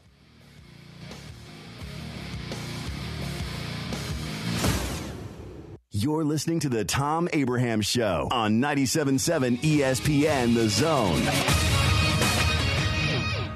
This is Brent Musburger's VSiN Action Update on 97.7 ESPN The Zone. Drivers who switch to Progressive have an annual savings of nearly $750. Progressive.com. The Braves take 2 of 3 for the Miami Marlins, closing out the series with a 6-3 win yesterday at Truist Park. It's an off day today for the Braves. They visit the Philadelphia Phillies tomorrow at Citizens Bank Park. Southeastern Conference baseball today, the Auburn Tigers are plus 100 on the road at the Florida Gators, minus 130. NASCAR Cup Series Sunday, the Advent held 400 at the Kansas Speedway. Denny Hamlin, the 5-1 favorite. Christopher Bell, plus 550. Kyle Larson is 6-1. Scotty Scheffler, plus 380 to win the RBC Heritage at Harbortown Golf Links. Xander Schauffele, plus 1475. For more, go to VSIN.com. Mike Sennett, 97.7 ESPN The Zone. Thom Abraham here for my friends at All About Water. Crazy name, huh? Well, let me introduce you to them. All About Water is the top pond builder anywhere in the Tennessee Valley, and that includes remodeling or cleaning out existing ponds as well. They also have monthly maintenance plans for your pond. Don't have a pond? Well, how about a fountain or water feature for your property to bring that soothing sound of running water to your happy place? On the other hand, maybe you have water on your property that you don't want. Well, Ryan at All About Water is all about water, so he could take care of that as well. He has a background in fluid dynamics, and what that means is that he could take care of any water issue that you have. Finally, how about that irrigation system that you have or that you want? Well, they do installs and maintenance and repairs on those as well, because they are all about water. Learn more at allaboutwaterllc.com. That's allaboutwaterllc.com. Hey, I'm Bobby White, and we're making room for new shipments during our spring clean out at Lynn Layton Ford in Decatur. With your good credit, save thousands with 3.9% financing for up to 84 months on new 25 F-150s with STX 4x4s starting at under $44,000.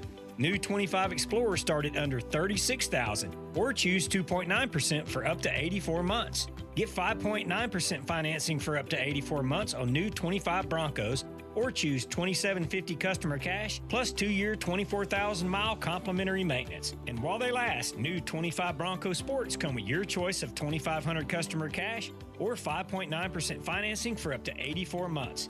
And there's never any hidden markups or dock fees. Don't miss your chance to save big with spring clean-out pricing on all new 25s. We hope to see you real soon at Lynn Layton Ford, right in the heart of Ford country, just a mile south of the Beltline in Decatur, or online anytime at lynnlaytonford.com. It's softball time in Alabama, and the best place for your travel softball team is to play with USSSA Softball. Not only for the best travel team tournaments, but for recreational softball tournaments all around the area as well for your high school level softball team. Plus, the USSSA National Championship this year is at the Gulf Shore and Orange Beach and the Foley Softball Complex. Now, for more information, visit alfastpitch.uSSSA.com. That's alfastpitch.uSSSA.com. McCurry Motors is your car and van rental headquarters. You can rent the vehicle you need today. Family in town, sporting event, church function, no matter what your need, McCurry Motors has you covered with a wide selection of cars and vans available for rent. They have 12-passenger Mercedes Sprinter vans, 12-passenger Ford Transit vans, 15-passenger Ford Transit vans, and 15-passenger Chevrolet Express vans. They have 2 locations, Highway 72 in Athens or Max Luther Drive in Huntsville. Your Fox 54 weather. I'm Chief Meteorologist Jordan Dressman. A partly sunny sky this afternoon. Temperatures climbing into the lower 80s, dropping into the low 60s as we head into the overnight. There is a small opportunity for rain this afternoon, but I think most of us are probably going to end up staying dry. A mostly sunny sky for your Friday. Temperatures climbing into the mid and upper 80s. We are going to stay dry, dropping into the mid 60s as we head into the overnight early Saturday morning. Your Fox 54 weather, only on 97.7 ESPN The Zone. 97.7 ESPN The Zone. This segment of the show is brought to you by the Docs at TOC. You know, I'm always talking about these people that I've known and trusted in the Tennessee Valley for over 20 years. Well, my buddy Thom Perkins and the Docs at TOC certainly fit that description. And when my own family has needed an orthopedic specialist, TOC was the only call to make. There is a reason why almost all the schools in the region use TOC, because they are trusted and they provide the kind of care people need. TOC is the orthopedic center. It's right there in the name, and they're right there when you need them.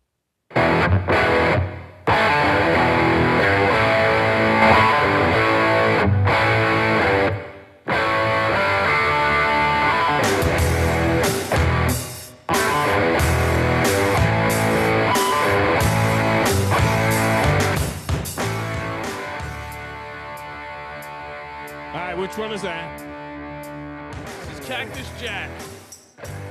You're getting dangerously close to the end of the show without Goldberg. Who's that? Who's Goldberg? I'm joking. Greatest wrestler in the history of wrestling. One man's opinion. Maybe just one man's opinion, but I mean, it is this man's opinion.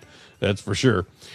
All right, phone lines are open. You want to jump in, 256-576-4977. Other things that we really haven't spent any time on today. We did a couple of more games last night in the play-in deal. It is coming together. Steph Curry doing Steph Curry things to help Golden State come back, and an exciting scenario there. They still have to win another game to get into the actual playoffs. I am a little bit more focused on the NHL playoffs. I'm very excited about the Bruins and the Sabres, just because that's me. I'm very interested in Flyers and Penguins as well, because it's an all Pennsylvania deal. So, the NHL playoffs getting started this weekend. It'll be something I'm watching. Whether or not it is a topic on the show, we'll just have to wait and see where you guys want to go with it. All right, let's get to the lines. We start with my cousin Vinny. Vincenzo, welcome in. How are you? Tom, I am great. Are you ready? You just mentioned it. Stanley Cup playoffs, the best tournament in all of sports, in my opinion. Are you ready? I'm stoked, man. I am ready for it. I kind of wish that the Bruins and the Sabres weren't playing in the first round. I've been waiting for the Sabres to get back in the playoffs for a long time. And, I wish that they could have, because that would be two different series that I would watch. But the reality is that they'll play each other. And if by chance the Sabres, which are the 1 seed, the 2 seed, the 2 seed in the East, if by chance the Sabres were to take out the Bruins, I will then pull for the Sabres the rest of the way in the East. Well, you do I think the Sabres are primed for an upset. I just do. I mean, you gotta crawl before you can skate. Anyway, 2 things. All right, the Bruins. 9 out of the last 10 years they've made the playoffs. I think that's a pretty good showing. They've got 1 cup in there also.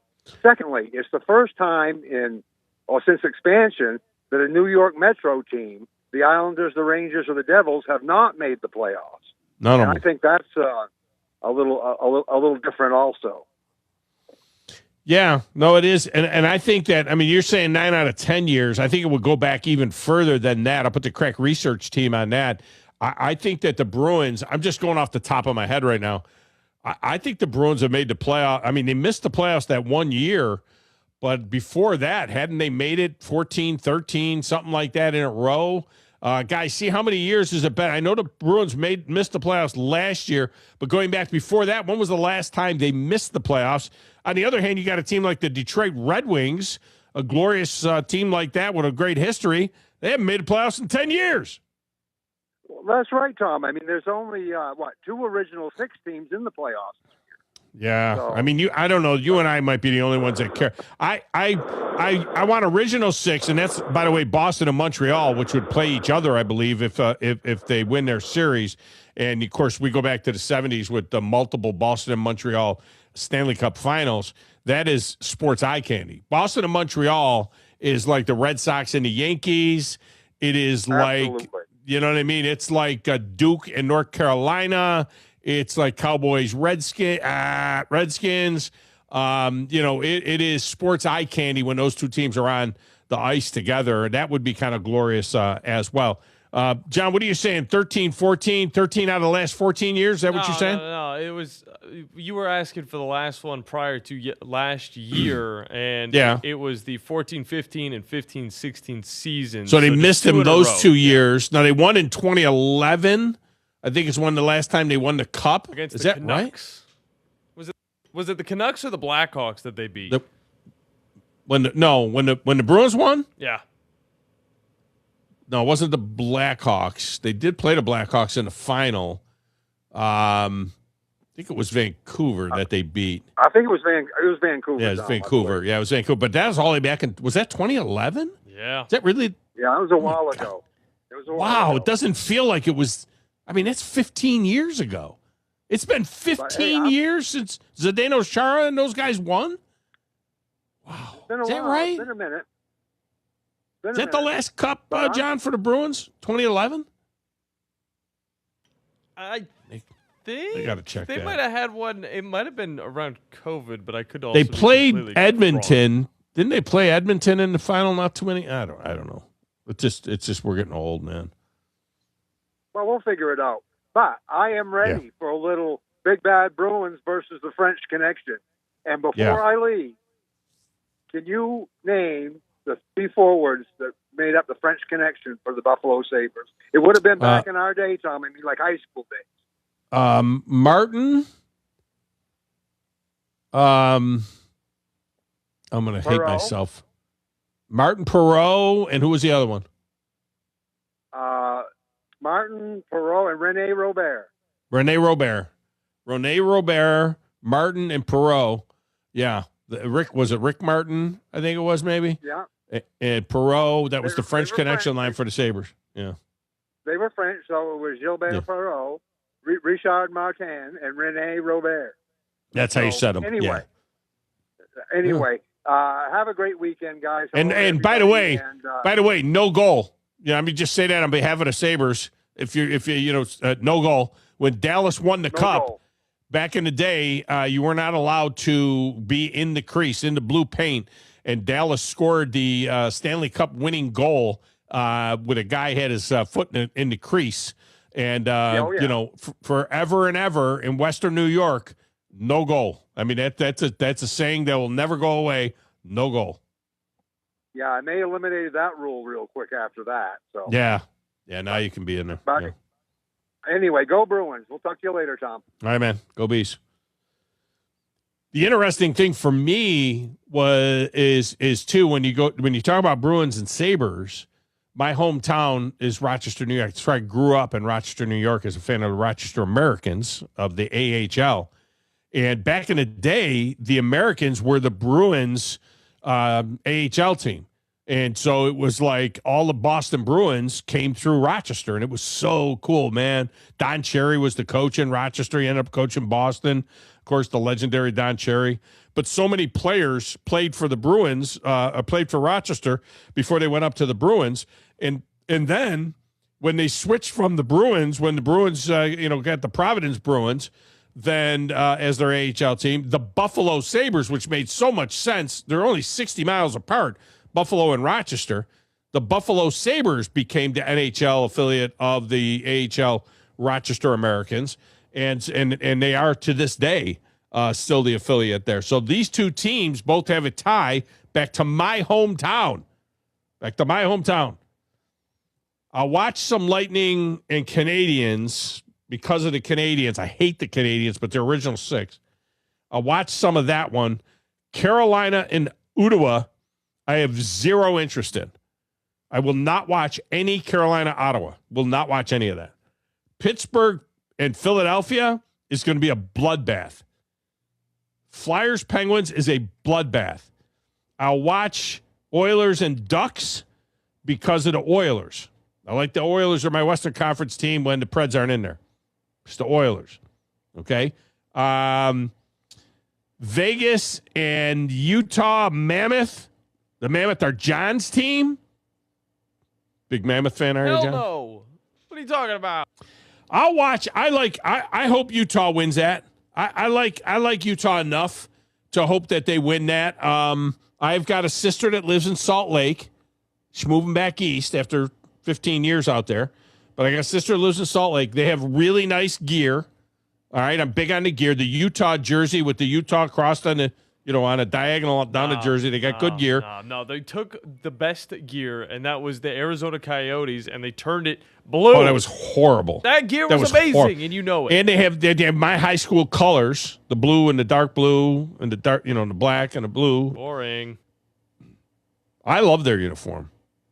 The Phoenix Coyotes had the worst uniform in the league. False. They were horrible. So false. Their alternatives were the best. They just looked the best on the ice. They were all horrible. But they sucked on the ice. Every uniform they had was horrible. Horrible. So false.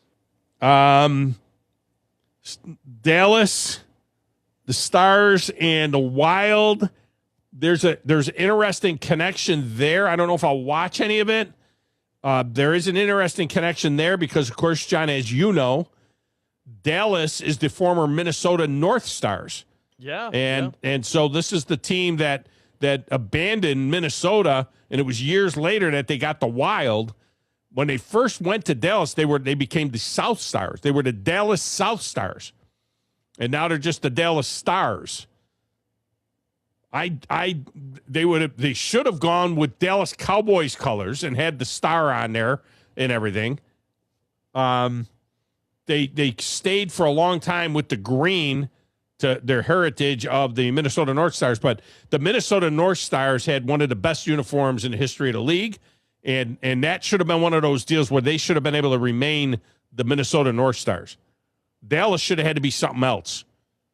They should be the Minnesota North Stars. May watch a little bit of that.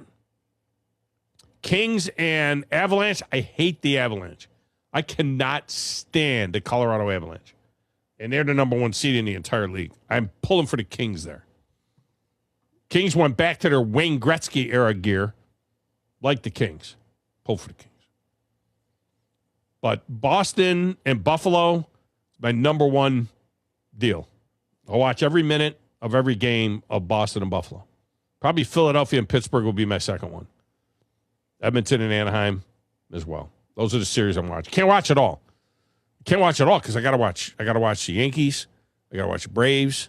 So I can't watch it all. Gotta watch the Knicks. Knicks and Hawks. I'm gonna watch some of that. Knicks and Hawks. I hope they're on alternating nights from Buffalo and Boston. It's a bad 2 months to be my wife. Because every night it's going to be one or the other. All right, we're going to get a break in it. When we come back, Pete Golding, is he just joking? Or was he serious? Pete Golding throwing shade at his old boss. Play that for you next, right here on the Thom Abraham Show.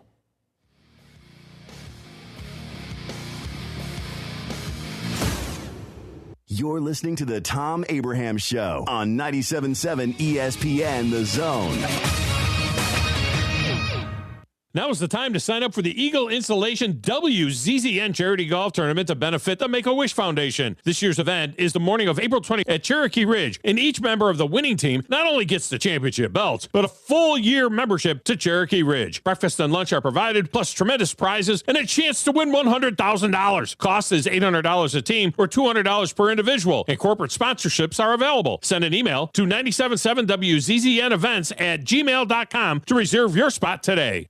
These days, saving time is important, and saving money is even more so. That's where Eagle Masonry and Insulation comes in.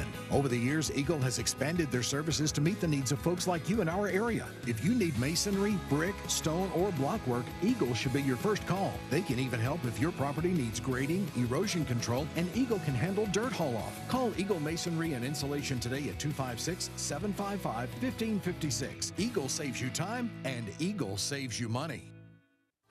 Introducing the Golfus, Huntsville's newest, nicest, and only multi-location indoor golf venue. Play over 2,000 courses with state-of-the-art simulator technology, perfect for golfers of all skill levels. For a limited time, grab an unlimited membership for just $99 a month, or book with our grand opening pricing. It's the best value in Huntsville. Check us out at thegolfus.com. When you call most roofing companies, all you'll hear is, you need a new roof. Not when you call Fleming. At Fleming Roofing and Restoration, we're focused on your needs, whether it's an easy repair or a full roof replacement. Folks around here have trusted Fleming since 1965 for all their residential and commercial roofing needs. And as the area's storm damage experts, Fleming knows all the ins and outs of the insurance claims process. Log on FlemingHSV.com to schedule your free estimate today. Fleming Roofing and Restoration. We show up. Have you ever turned your back on God? Have you ever absolutely known the right thing to do and just turned around and walked away in disobedience? I know that I have. Aren't we thankful for our great and merciful God who loves us and forgives us and remembers our sin no more? I'm so thankful that His mercies are fresh every day. I need that, and I suspect you do too. Hey, I'm John Dees, pastor of Cross Point Church, and if you're looking for a church home, come see us. We're smack dab across the street from the YMCA in Madison, and check us out at cpcfamily.org. There's power in caring when it is put into action. Each year, our bankers serve on nonprofit boards, support our local educators, and volunteer with our hometown food bank. I'm Bobby Humphrey, Vice President of Business Development for Bryan Bank, and community service is just not a line item in our mission statement, it's who we are. Because after all, Alabama is our home too. That kind of commitment to community might not be what you would expect from a bank, but it's exactly what you can expect from us. Give us a call or stop by one of our 2 offices in the Huntsville area and experience unbeatable service and legendary results. Bryan Bank Equal Housing Lender, NMLS ID 2428943, member FDIC. At Wheelchairs for Warriors, serving America's heroes is our mission. With your support, we serve veterans and first responders injured in the line of duty across the United States of America, providing them custom fit, complex rehab mobility solutions to ensure they rejoin their lives at the highest level of independent mobility and function possible. Join the mission at wheelchairsforwarriors.org. You've got to experience Toyotathon at Bill Penny Toyota. They've got the selection with over 700 new Toyotas to choose from. And they've got the extras with Bill Penny perks and a 10-year unlimited warranty. So get on over to Bill Penny Toyota today and experience Toyotathon. Bill Penny Toyota in Huntsville and online at BillPennyToyota.com. Bill Penny's Toyota 10-year unlimited warranty is valid through the 10th year of ownership. Valid on new vehicles only. See dealer for details. Your Fox 54 weather. I'm Chief Meteorologist Jordan Dressman. A partly sunny sky this afternoon. Temperatures climbing into the lower 80s, dropping into the low 60s as we head into the overnight. There is a small opportunity for rain this afternoon, but I think most of us are probably going to end up staying dry. A mostly sunny sky for your Friday. Temperatures climbing into the mid and upper 80s. We are going to stay dry, dropping into the mid 60s as we head into the overnight early Saturday morning. Your Fox 54 weather, only on 97.7 ESPN The Zone. 97.7 ESPN The Zone. This segment of the Thom Abraham Show is brought to you by Ross Roberts and his team at Valley Equipment Rental, and they have a brand new product for you. If you happen to be standing on a concrete or tile floor, Valley Equipment has the exact machine for you. Now, whether it's new construction or daily work environments or an area that's been neglected for far too long, the Valley Equipment team of experienced professionals can help you get the right floor scrubber or sweeper for your needs. Call Valley Equipment and ask them for more details on how they can help you out today.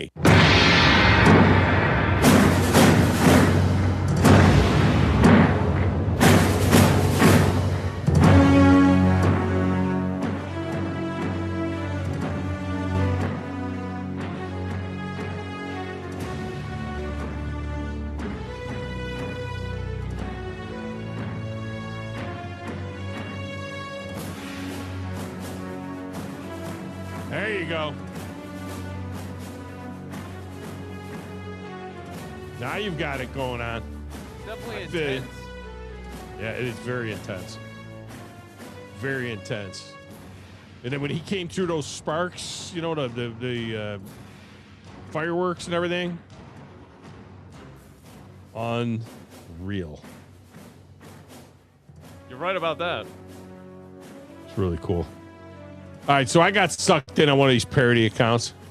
Pete Golding did not throw shade at Lane Kiffin. He was asked about other coaches who, you know, tweet, and it was Kiffin who had made comments about Pete Golding hit the teed off in the par 3 contest at the Masters, and so he was one of the, you know, he was like a starter. He didn't play the thing, but he just hit one shot in that, and apparently Kiffin made a little crack about it and so on. But so there was an account that showed Pete Golding, which I retweeted because I'm an idiot, and it says Pete Golding on Lane Kiffin using social media.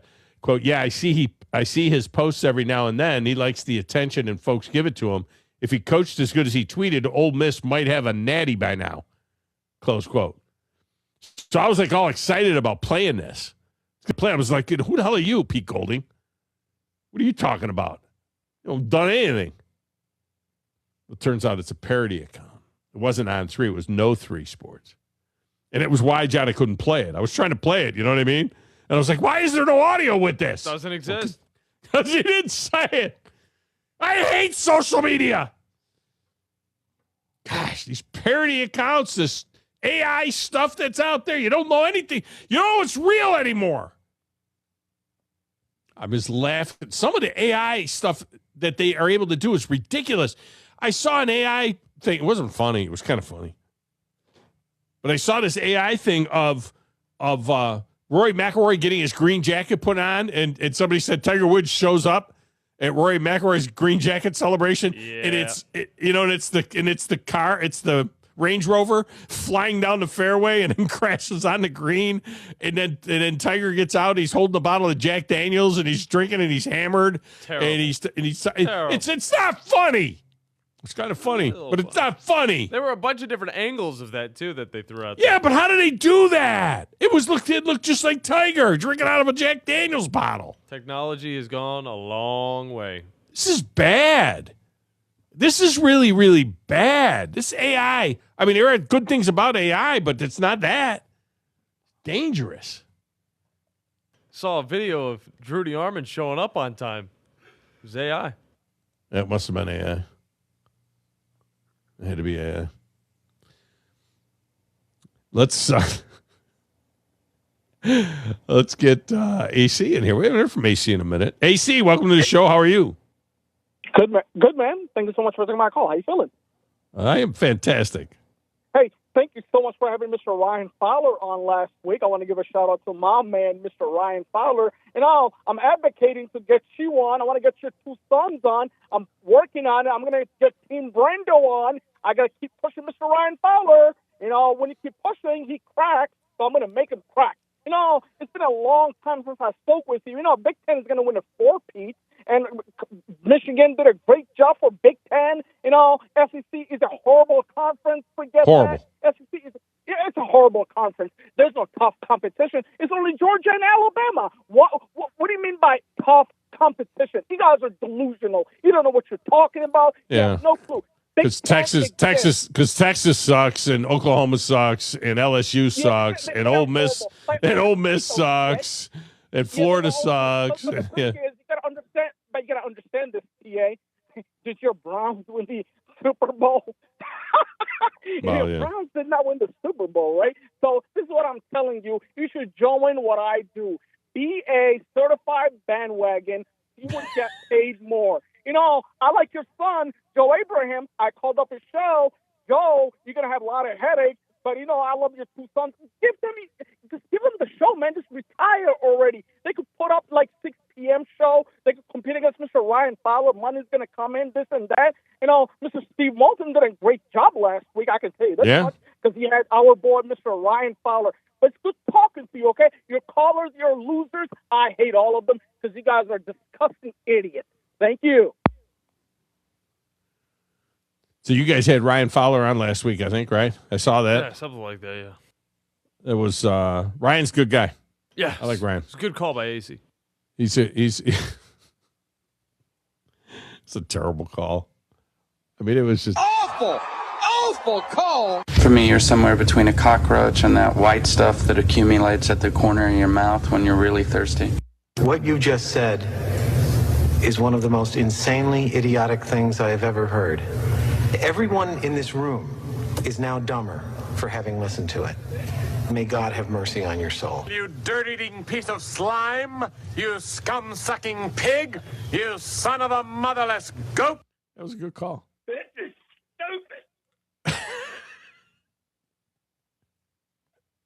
stupid. Good job by AC. It was a good call.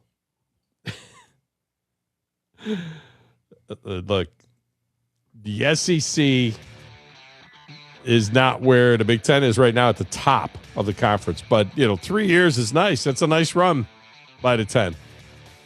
Call me back when you've done it like 15 out of 17 years. Call me back when you do it like for a decade. 3 years. That's cute. That's nice. I don't think the SEC is going anywhere. All right, this one is in the hopper. We'll regather tomorrow for a Football Friday show. Until then, for Hollywood Hogan on the video side, and Grasshopper on the audio side. I'm Thom Abraham. Have a great day, everybody.